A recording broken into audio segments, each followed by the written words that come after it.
রামনারায়ণ রাম।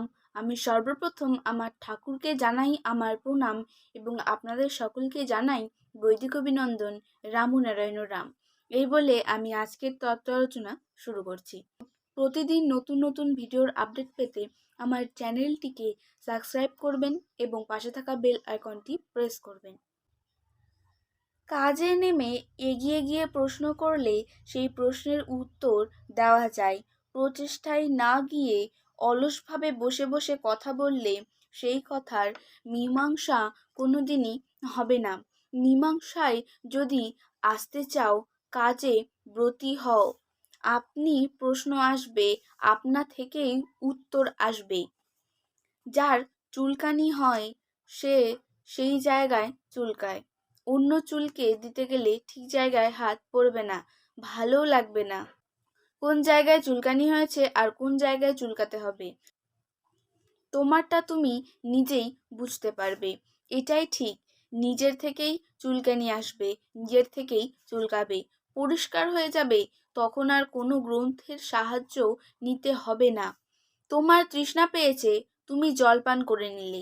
ইচ্ছে করলে জল চাইতে পারো কারো কাছে, সে জল এনে দিল, তুমি পান করলে, তৃষ্ণা নিবারণ হলো। যখন তোমার মধ্যে কোনো চাহিদা আসবে, ভেতর থেকেই আসবে, আবার ভেতরেই সমাধান হয়ে যাবে। এটাই রীতি, এটাই প্রকৃতির গ্রন্থের ধারাপাতা। এই ধারাপাতা গভীর মনোনিবেশ সহকারে পাঠ করো আর চিন্তা করো কিসের মধ্যে বাস করছি আমরা আর কি আমাদের করা উচিত। পথিক, এখনো সময় আছে, চেষ্টা করো, নিশ্চয় সফলতা লাভ করতে পারবে। কি সাংবাদিক, বুঝতে পেরেছ তো? এই সম্পূর্ণ নতুন জিনিস, নতুন ধরনের, বারে বারে তোমাদের পড়তে হবে, তবেই এর মর্মার্থ কিছুটা উপলব্ধি করতে পারবে। সাংবাদিক: আজ্ঞে, এরকম বস্তু সম্বন্ধে জানার চেষ্টা তো করিনি। এটা আমাদের কাছে এক বিরাট সম্পদ। সবাইকেই কষ্ট করে এই মর্মার্থ উদ্ধার করতে হবে। আমাদের জীবনে এরকম উপলব্ধির ধারায় বা চিন্তায় আমরা কখনো পড়িনি। ঠাকুর বললেন, তোমরা চুম্বক চেনো তো? ইস্পাতে বারবার ঘষলে লোহাও চুম্বকত্ব প্রাপ্ত হয়।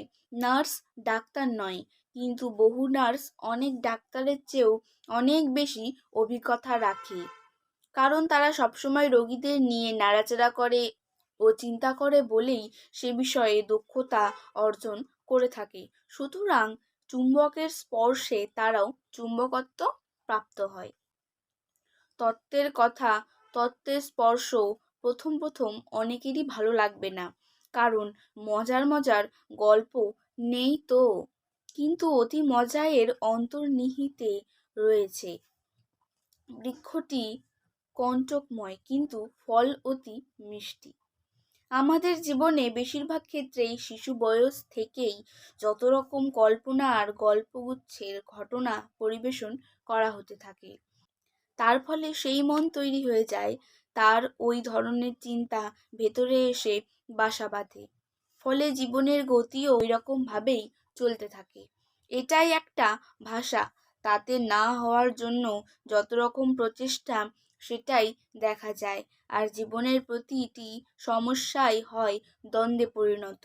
সমাধানের সুর আর মেলে না। সেই দ্বন্দ্বের প্রভাবটাই সারাটা জীবনে চলতে থাকে। যুদ্ধের সময় সৈনিকদের ঘাঁটি ছিল যেখানে, তার আশেপাশের গ্রামের বেশিরভাগই চাষিরাই জিনিসপত্র বিক্রি করত সৈনিকদের কাছে। তারা বানানা করত, নানা রকম ফ্রাইয়ের কথা বলতো। এইভাবে বছর দুইয়ের মধ্যে আশেপাশের গ্রামের বাচ্চারা ইংরেজি শিখে ফেলল। সৈনিকেরা কাছে গিয়ে জিনিস বিক্রি করতে করতে দেখা গেল চাষিরা ইংরেজিতে কথা বলছে। জিনিস বিক্রির জন্য কত রকম চেষ্টা করে তারা ওদের ভাষা আয়ত্ত করে নিয়ে এলো। তত্ত্ব এমনই চুম্বক। যত তত্ত্বের বিশ্লেষণ করবে, তত্ত্বের আলোচনা করবে, তত্ত্বগত বস্তু চরম অভিজ্ঞতায় নিয়ে আসবে। সাংবাদিক: ঠাকুর, আপনার এই গভীর তত্ত্ব আমরা কড়া চাবুকে ছাপিয়ে দিতে চাই। আজকের তত্ত্ব আলোচনা আমি এখানেই শেষ করছি। দেখা হচ্ছে পরের ভিডিওতে। ভালো থাকবেন, সুস্থ থাকবেন। রাম নারায়ণ রাম। সাংবাদিকের কথায় ঠাকুর কি বলল সেই কথাটা জানতে পারবেন পরের ভিডিওতে।